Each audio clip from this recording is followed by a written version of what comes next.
Assalamualaikum warahmatullahi wabarakatuh. Good morning everybody. We go on to our next chapter, descriptive text. Yes, I'm sure that you have learned about descriptive text when you were in junior high school, yeah? So, what we will talk first is definition. What is the definition of descriptive text? Descriptive text is a text which says what a person or a thing is like. Its purpose is to describe and reveal a particular person, place, or thing. Jadi deskriptif itu adalah teks yang menceritakan tentang seseorang atau sesuatu seperti apa.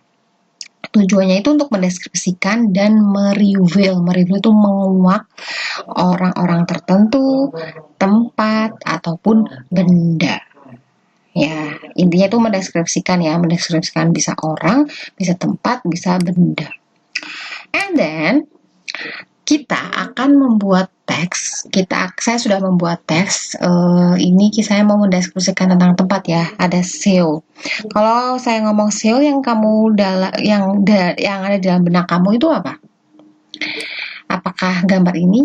Ini pasti sudah tidak asing ya. Ini gambar ini tuh muncul di di drakor The King Eternal Monarch.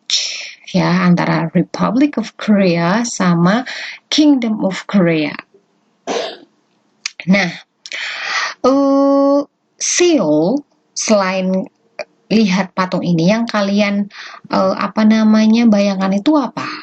Kalau saya ngomong Seoul, apakah kalian membayangkan sebuah kota modern dengan penduduk yang modern juga? Ataukah kalian membayangkan ini? Adakah yang tahu ini drakor apa? Yes, it's of course Descendants of the Sun. Atau kalian membicarakan tentang ini apa ini? Yes, it's online game yang salah satunya online game yang berasal dari Korea, yaitu Lodoss War.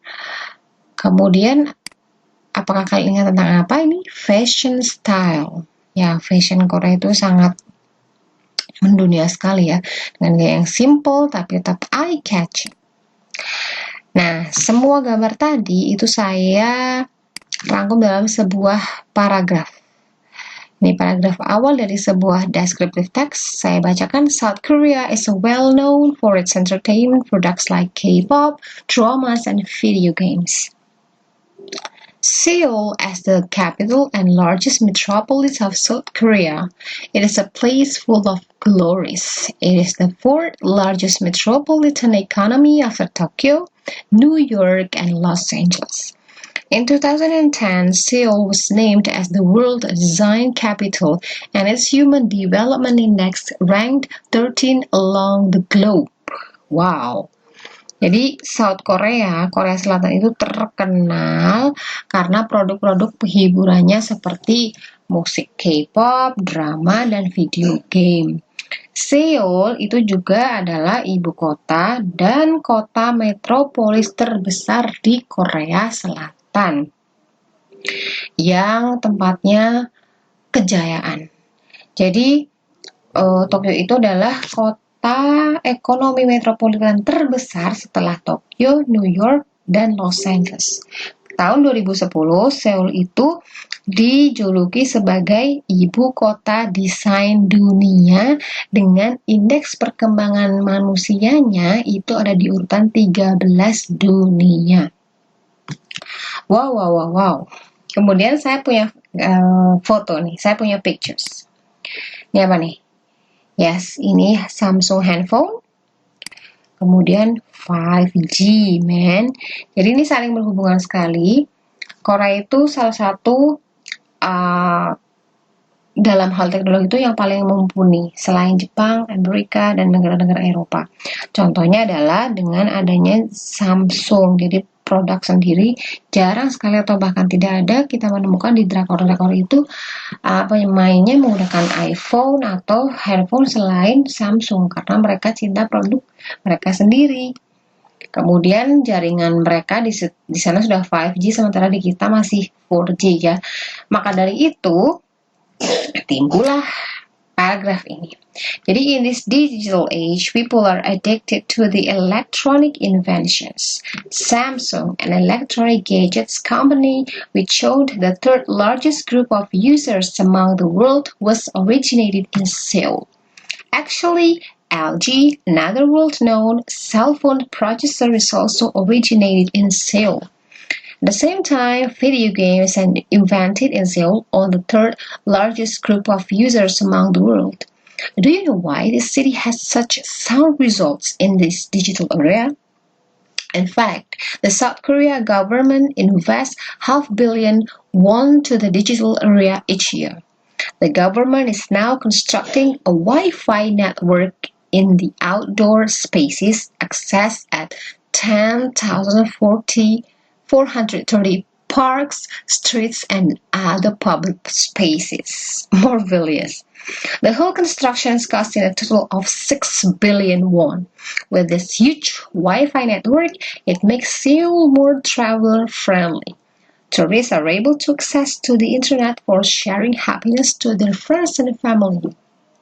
Nah, jadi Samsung itu adalah perusahaan gadget elektronik yang dipunyai oleh grup terbesar 3 di Seoul.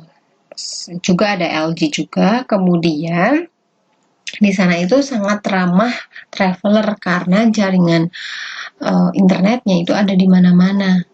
Jadi perusahaan provider di sana itu tidak ada apa-apanya karena negara sudah memberikan Wi-Fi secara cuma-cuma di 10.430 taman, street, dan public space lainnya. Jadi bayangkan kamu mau TikTok-kan, kamu mau update status, kamu mau buat tugas, kamu mau nge-zoom, itu mau di alun-alunnya bisa, mau di toiletnya pun bisa, atau bisa di pasar pun bisa ya. Kemudian selain ada handphone, ada 5G, ada K-pop dan sebagainya, yang kalian bayangkan lagi tentang Seoul itu apa? Yes. Jadi kalau kalian bayangkan Seoul, kalian juga akan membayangkan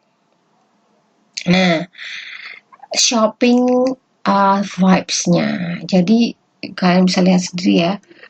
Fashion di sana sangatlah bagus, dilihat dari jaket-jaketnya saja keren-keren. Kemudian culture mereka, how they greet each other, bagaimana mereka menyapa satu sama lain dengan menundukkan kepala seperti ini. Kemudian fashion stylistnya di sana sangat fashionable sekali ya, seperti bisa terlihat ini. Kemudian saya berikan dalam 2 paragraf terakhir. And shopping is always the reason for ladies to go traveling. There are quite a number of beauty brands that are originated in Seoul. Usually, you are able to buy their products with a lower price in Seoul. At the same time, Korean clothing fashion is popular among the youngs. Teenagers love to go to the boutiques to purchase Korean fashion items. They are cheap but with high quality. This attracts tourists to put Seoul on their list of traveling. Jadi di sana bajunya bagus-bagus dan murah-murah, makanya mereka jarang ngimpor. Malah mereka ngekspor karena dengan harga murah tapi kualitas yang bagus. Itu keren banget. Attitude of the locals plays an important role in affecting tourists' impressions toward the country. In my memories, Koreans are often energetic, friendly, and polite. It is glad that you can find ways to travel to your destination by asking strangers on streets in foreign countries. Jadi, keramah-tamahannya 11-12 sama penduduk Indonesia. Kita bisa lihat saja kalau misalnya BTS, kemudian Blackpink mendapatkan sebuah award, pasti sebelum dia maju ke panggung, itu dia selalu menundukkan kepala ke setiap orang yang dia lewati. Seoul is a place where people to travel. It is warm and beautiful place that full of dreams and miracle.